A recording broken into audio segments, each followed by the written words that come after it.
everybody, welcome back to Stan's Garage, and today we have a new installment of Another Week, Another Hack, T-Mobile edition.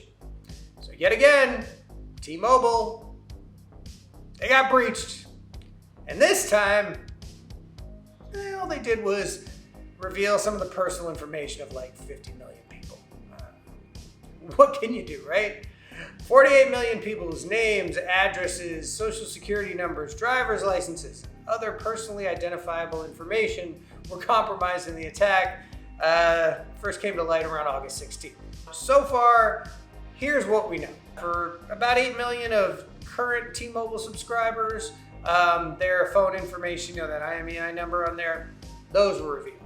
And then around 40 million or so past or potential clients, their personal information also got leaked. So, in addition to things like names, addresses, dates of birth, phone numbers, those phone identifiers, all that kind of information was leaked and made available on the dark web to the highest bidders. Former users, maybe somewhere around 700,000 to 800,000 prepaid customers also leaked. And then 52,000 Metro by T-Mobile, those are the prepaid plans, those got leaked. Yowza people, that's a lot of leaked information. So a guy by the name of John Binns, a US citizen actually, who now resides in Turkey, told some guys big in the cybersecurity space that he was the principal perpetrator here. Now Binns, he was born in the US, claims full responsibility, and according to him, he got access to T-Mobile's network through an unencrypted router. Like, it's one thing if you got that in your home network, but come on, major international corporation. Anyway, he found one of these weak routers somewhere in Washington State, and through there gained access to more than 100 of their servers. And in those servers, millions of people's sensitive information. He says it took him about a week. He had taken millions of files by August 4th. I mean, come on, it's almost like they wanted to get taken here. This is pretty unbelievable stuff, people. He said he was in a state of worry because he had access to a large sum of money. And this country's security is a joke, according to Binns. His primary objective was to create some noise. Well, we can call that mission accomplished, right? He also spoke with Motherboard and Bleeping Computer, two cybersecurity sites, on the attack's dynamics. A few weeks ago, he told Bleeping Computer that production, staging, and development servers gave him access. He managed to hack an Oracle database server with client data on it. Well, he established an SSH connection. SSH is secure shell. Just a standard internet protocol to access Linux servers. And he showed Bleeping Computer his connection right in there as proof. He didn't really go after T-Mobile because he had plenty of buyers on the dark web ready to go. He just grabbed their data and ran.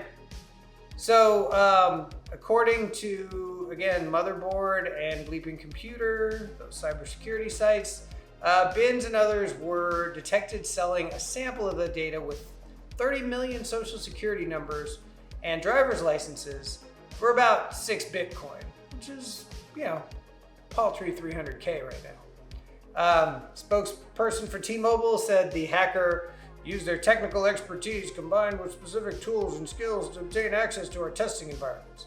Yeah, but it's your job to lock it down, T-Mobile. Don't blame the guy. I mean, this is on you to really keep it secure. I mean, sure, he shouldn't have been poking around, but you guys got to do better. Short story, somebody intended to break in and take data, and they were successful. Well, great, T-Mobile spokespeople. Congratulations. He's stolen about 106 gigs of data, although that's unclear if it's an accurate count or not. Binns was related to other hacking activity, and he was, kind of in the crosshairs of law enforcement agents, according to the Wall Street Journal. In Germany and Turkey, he claims he was kidnapped by the U.S. and tortured by the U.S. government.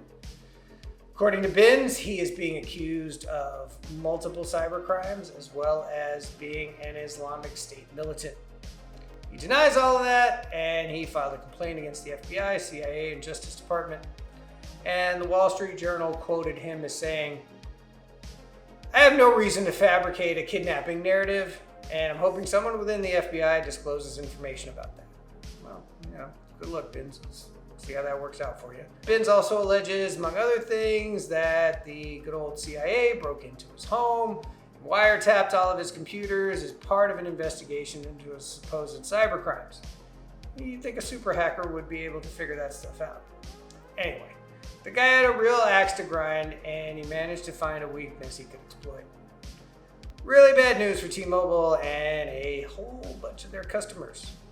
So, when did T-Mobile exactly learn about this? Well, there is a group of cybersecurity experts, nice company called Unit 221B, and they alerted T-Mobile about the hack, saying their user data was being sold on the dark web. Again, according to the good old WSJ. Immediate accusations that client data was being sold on the dark web were investigated by T-Mobile mid-August, around the 16th. The company then made a long statement indicating that while not all of their 100 million customers were affected by the attack, at least half of them were. Well, you got 500, your all-time everything. According to T-Mobile CEO Mike Sievert, the company is currently collaborating with law enforcement on a criminal investigation. Well, sure. And their cybersecurity firm, Mandiant, was contracted to undertake a thorough investigation into the event. In a statement, he said, "As of today, we've alerted just about every existing T-Mobile customer or primary account holder whose personal information was exposed." It's nice of them to tell you, right? And to let others know, if they were not effective, T-Mobile will place a banner on their mytmobile.com account login page. They will provide the obligatory identity theft protection service from McAfee. And T-Mobile is advising people to sign up for their free mobile scam blocking protection through something they call Scam Shield, in addition to 2 years of free identity protection. They're also turning on something called account takeover protection. If you have an account with them, you could basically make it very difficult for someone to move or change your account via passwords, PIN codes, 2FA. This stuff you probably should have on your account anyway. Also announced by T-Mobile CEO was the signing of long-term agreements with Mandiant and KPMG to strengthen their cybersecurity posture. A lot of lip service stuff they should have been doing all along. I mean, well, better late than never, I suppose, right? T-Mobile, it's not their first time. I mean, nothing quite this big, but they've been hit multiple times.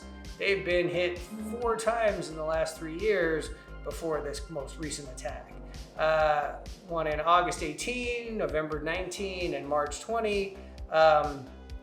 Those are events that they had acknowledged. So after a thorough examination into the January incident, it was discovered that hackers had gained access to, just around 200,000. I mean, it's not 50 million customers, but still something, especially if you're one of those customers. But, what are you going to do? And T-Mobile said hackers gained access that way to both employee and customer data in a March 2020 incident.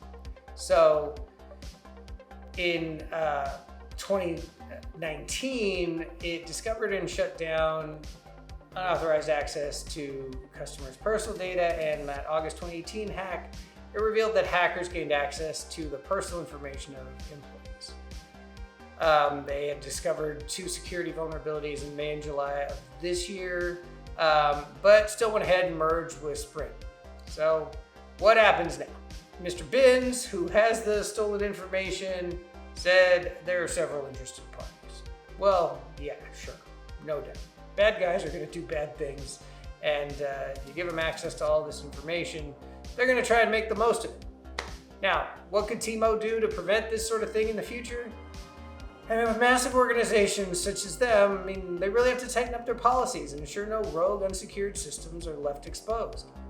It's going to take a lot of hard work and diligence, but they really can't afford to get caught like this again, and neither can any other major corporation.